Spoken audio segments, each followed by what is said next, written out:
uma nova diretriz médica, né, reclassifica os conceitos de pressão baixa, pressão alta, tem que ficar atento. Agora quem tem pressão de 12/8, aquela que sempre foi considerada um bom exemplo, vai ser considerado como um pré-hipertensão. Vamos acompanhar? Preparei uma reportagem, você vai ter uma ideia do que está acontecendo na tela. Já falamos de estresse por aqui e a notícia não foi muito boa para os moradores do DF, viu? Quase metade da população brasileira anda estressada e o Centro-Oeste lidera esse ranking com mais de 33% dos casos, segundo uma pesquisa internacional realizada em 2024. Gente, lembrando, o estresse também é um dos fatores que desencadeia a hipertensão. Eu tomo remédio controlado todos os dias. E por que a sua alimentação é estresse, é falta de sono? Junta tudo, estresse, falta de sono. Hoje em dia, quem que não é estressado? Tem pressão alta, sofre? Não, a pressão na verdade é baixa. A pressãozinha tá top. Mas quem levava numa boa quando a aferição da pressão apontava 12/8, é bom ficar alerta. Agora, a pressão arterial considerada de risco no Brasil mudou de patamar. Quer ver só? Dá uma olhada. A ideia da diretriz é pegar o paciente com pressão entre 120/80 e 139/89 e classificar esse paciente como pré-hipertenso. É um paciente que precisa ser, então, avaliado o seu risco cardiovascular. Eu não vou indicar um tratamento medicamentoso para esse paciente.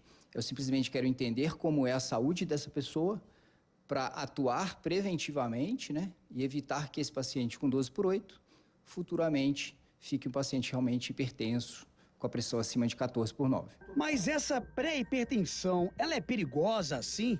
Ou apenas algo que a gente tem que ficar atento, hein, doutor? Abaixo de 12/8, né?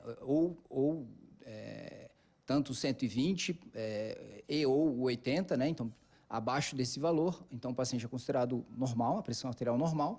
Então, eu não preciso atuar de nenhum ponto do ponto de vista de hipertensão. Mas a partir do momento que o paciente tem uma pressão, é interessante falar que o paciente precisa ter duas medidas nesses valores, né?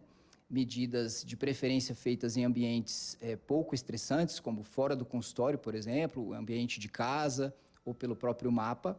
Então, se ele tem duas medidas nessa faixa, aí sim eu considero o paciente como um paciente ou pré-hipertenso, se cair naquela faixa de 120/80, 139/89, ou se cair acima de 140/90, aí sim eu já posso dizer que o paciente é hipertenso mesmo. E quando o assunto é saúde, falar de hipertensão, toda a oportunidade de fazer aquele check-up, de fazer inclusive um exame, é bem-vinda, na verdade, até mesmo para esse repórter que está aqui conversando com o nosso cardiologista, Carlos Nascimento.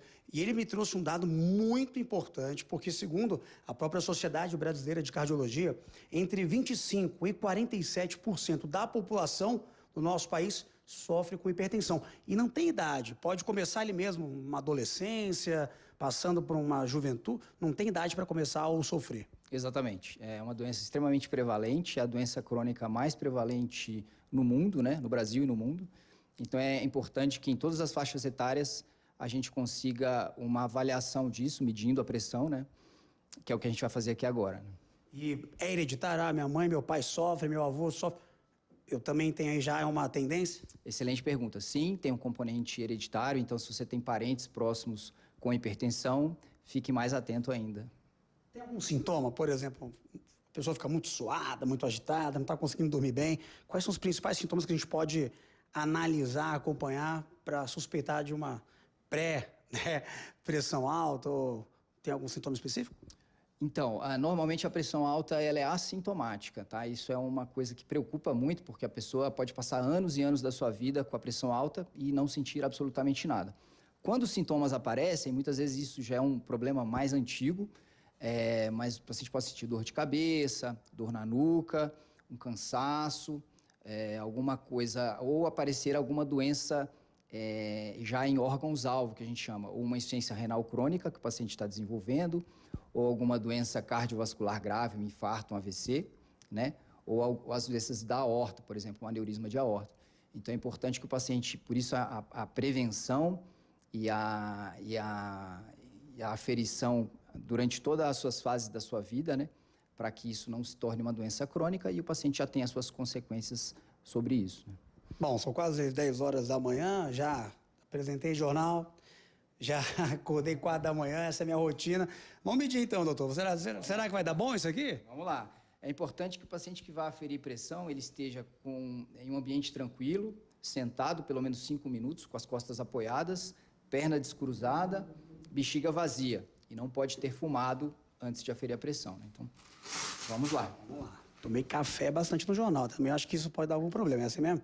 Vamos ver.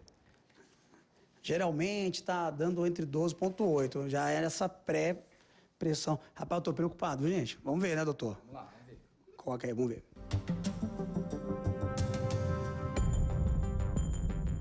130/80. 13,8. 13/8, exatamente. Então, Então eu já tô aí nesse pré. você é considerado um paciente pré-hipertenso. Claro que a gente precisa fazer 2 medidas dessa, né? E sim, se isso se confirmar, você cairia na classificação de pré-hipertenso. Vamos ver então, né? Tô com a maquininha, vamos ver se a rapaziada na rua tá sofrendo ou não também com essa pré-hipertensão. Eu vou medir de algumas pessoas, vamos dar uma olhada. 20/1. Vai tomar remédio, né? Vou tomar, ainda não tomei hoje, não. 11/5. Mas Geralmente é 10%, então já é um tiquinho acima. Quanto você tem? Eu tenho 22. Se for que tem a pressão baixa, então a sua tá tranquila, você não tá sofrendo, mas também tem que tomar cuidado com a pressão baixa, viu, gente? Por favor. 13/9. Já tá na pré-hipertensão. Geralmente dá isso, mais ou menos? Ainda não é o caso de medicamentos, mas Até 14 tá bom. geralmente os médicos falam pra você que até 14 é tranquilo. Exatamente. Mas já tá estressado? Não, tô de boa, tô tranquilo, né? Tomou café já, né? Tomei um cafezinho e tô legal. Aí se interfere também, mas tá vendo aí, né, gente? Agora tem a pré-hipertensão, de 12/8 até 13,9 por aí, que é o que deu aqui, ó. Essas mudanças nos parâmetros são importantes. Nada para gerar pânico, mas sim para que as pessoas cuidem ainda mais da saúde. Transformar as recomendações médicas em práticas diárias de mudança de estilo de vida. Os fatores que a gente avalia no paciente que é pré-hipertenso, né? Então a gente avalia se ele está dormindo bem, se ele é uma pessoa estressada, um controle de peso, evitar o tabagismo, maneirar no etilismo, né? Ter uma dieta adequada então assim, a ideia é que eu pegue esse paciente, avalie os fatores de risco para que o paciente não desenvolva uma doença crônica, uma hipertensão aí no médio e longo prazo. Olha, se você assistiu o DF no ar do começo ao fim todos os dias, você vai sair daqui mais sabido, mais inteligente, mais saudável, posso te garantir. Com certeza.